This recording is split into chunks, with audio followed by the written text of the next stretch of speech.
So I am Cat 5, and anybody who has ever met me knows that I love my garden. Gardening is so much more than just plants. It's the climate, it's the soil, it's the overall biosphere. And one of my favorite subtopics in this biosphere is bees. Bees have one of the oldest agricultural relationships with humanity that we can perceive. Some of our oldest texts reference the land of milk and honey. So clearly we knew about bees by then. But even further back than that, we have wonderful celebration traditions that are based around alcohol. Why is that important, or how does that even fit in? Well, in order for fermentation to happen, which produces alcohol, you need bacteria and you need a food source. And one of the earliest stable sugar sources that we could offer was honey. So we have ancient meads that are rice meads that date back to ancient China in about 7000 BC.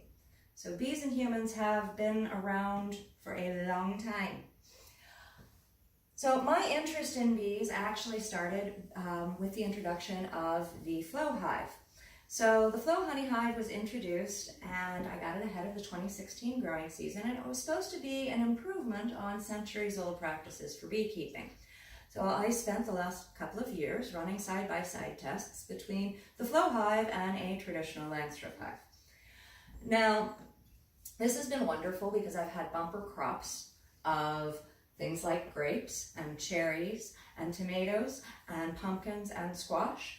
But the reality is, this is really only a small percentage of the whole biosphere. These are fruits, these are vegetables, and they're wonderful and they're tasty, but they're not actually the biggest part of our diet. So oftentimes you'll hear statistics about bees, and they relate to the honeybees and they relate to them as pollinators.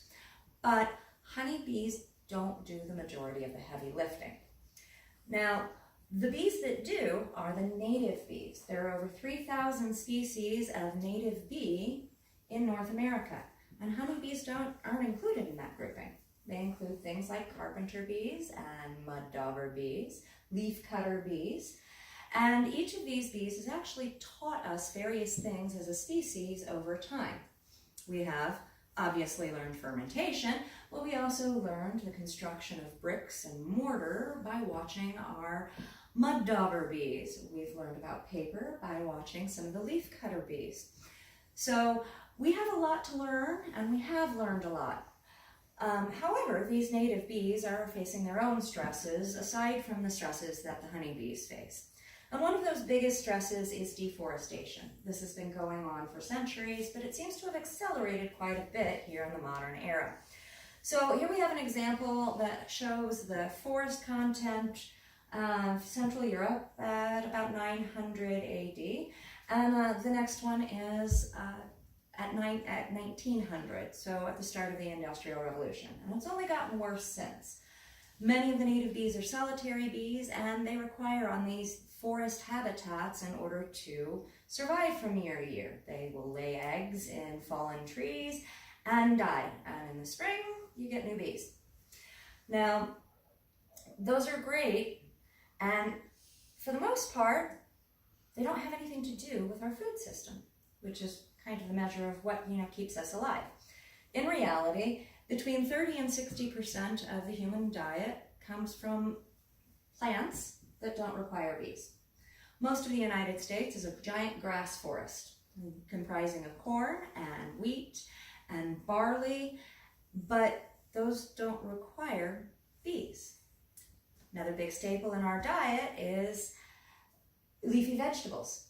Leafy vegetables also do not generally require bees.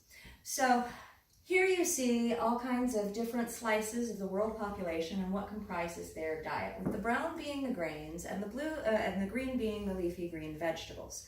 So clearly, we're not as dependent on bees as we would like to think. The remainder of this is things like meat, which we raise by growing cattle off of grain crops, which do not require bees, and sugars, which are actually causing a major dietary issue here in the modern world.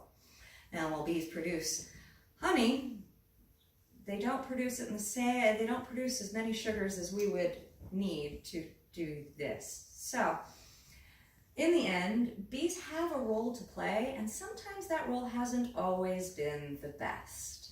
So in closing, bees are a fascinating topic. They come from end to end, from the beginning of known time to present day and on into the future. And they have a lot of areas for study that we need to take a more holistic approach to understanding. So that's my presentation. Thank you for listening.